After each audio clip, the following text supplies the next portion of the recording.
Let's get a look at the bigger picture here, what this all could have meant for Putin if Prigozhin had been successful and what it means going forward for him. Russia and cybersecurity expert Dmitry Alperovitch joins us now. You just heard the Wall Street Journal reporting that we were talking about. And I'm curious from you if you think that some of this is intelligence trying to get into Putin's head, or if this is a possibility that there was going to be a much larger revolt here that just fell away.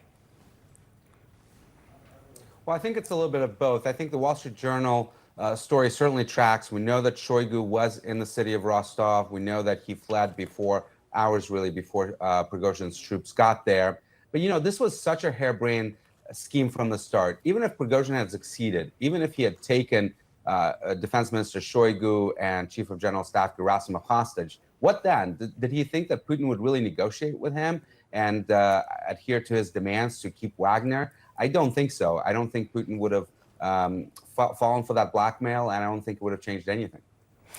I'm curious what you think about what will happen to Prigozhin and anyone else that the FSB or that, you know, Putin's close corners decide were involved in this.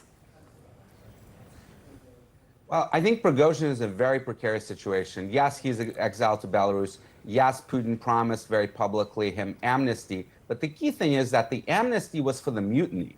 There are other charges that he can be brought on. And in fact, Putin yesterday alluded to the fact that he may have been stealing some of the money from the state contracts that he was given, both for running Wagner as well as for catering to the Russian military. So he can be prosecuted for misappropriations of funds. He can be prosecuted for tax evasion, which, as Henry Kissinger once said, has the added benefit of actually being the truth. It doesn't even need to be made up. So, and Belarus extradites to Russia, by the way, so he can still find himself in a Russian jail. I'm curious how interesting you think it is, because I found it a bit fascinating when Russia and Putin start talking about just how much money they have paid to Prigozhin's Wagner mercenaries. About $1 billion, 86 billion rubles. When you hear those kind of numbers, why do you think that information is being put out now?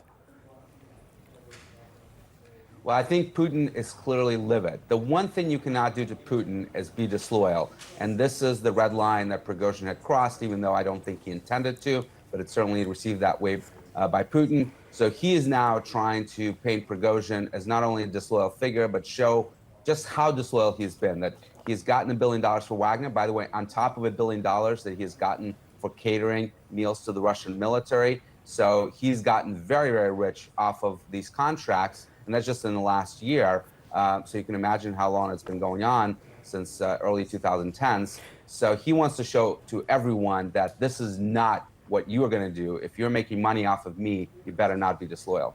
Russia is known for poisoning people, throwing people out of windows. I mean, there's a lot of things that could happen here, or just arresting you and putting you in a work camp for the rest of your life. I do want to ask you one thing about neighboring country Belarus. We heard from President Viktor Lukashenko. What do you think he's up to? He was basically bragging about his ability to get Prigozhin to come to Belarus and to stop this all from happening. What's he up to now? Is he trying to show his prowess, or is he always going to be a Putin puppet?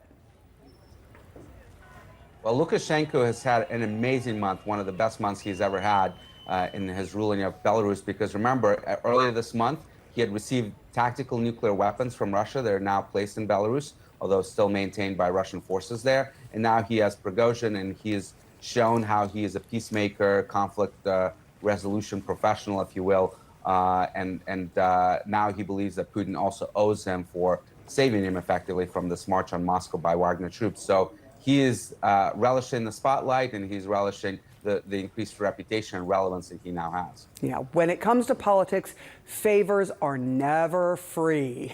Thank you so much, Dmitry Alperovitch. We appreciate your analysis. Kate?